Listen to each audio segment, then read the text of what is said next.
महाराष्ट्राचा।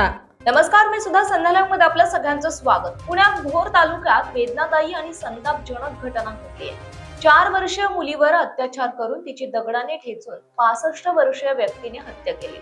संतप्त ग्रामस्थांचा रास्ता रोको सुरू आहे। मिसिंग लिंकचे उद्घाटन झाले आहे, परंतु मुलींची सुरक्षितता मिसिंग आहे।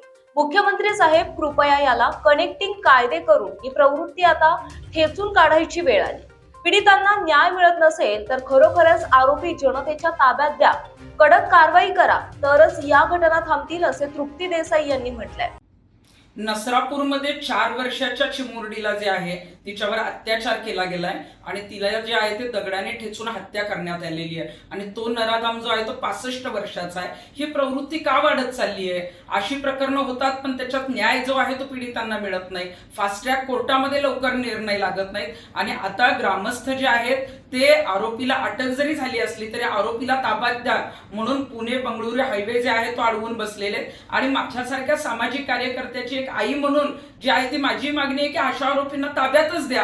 कारण ज्या पद्धतीने हे कृत्य केलेलं आहे, जी 4 वर्षाची चिमुरडी जिला काही कळत नाही, बोलता येत नाही, तिला या गोष्टी माहीत नाहीत आणि तिच्याबरोबर अशा पद्धतीची घटना होते, याच्यामध्ये ताबडतोब जे आहे ते आरोपींना शिक्षा होणं गरजेचं आहे। आणि आजच मिसिंग लिंकचं उद्घाटन झालंय। मुख्यमंत्री साहेब, मिसिंग लिंकचं उद्घाटन झालं परंतु महिलांची सुरक्षितता कुठेतरी राज्यात आता मिसिंग आहे। तुम्ही म्हणताय की कनेक्टिंग जे आहे ते लिंक त्याला म्हटलं पाहिजे, पण अशीच कनेक्टिंग एखादी योजना किंवा कायदे जे आहेत ते कनेक्टिंग जे आहे ते तातडीने कसे निकाल लागतील असे करा, तरच आमच्या या मुली सुरक्षित होतील। या पीडितेला न्याय मिळाला पाहिजे, अन्यथा आम्हाला सुद्धा रस्त्यावर उतरावं लागेल।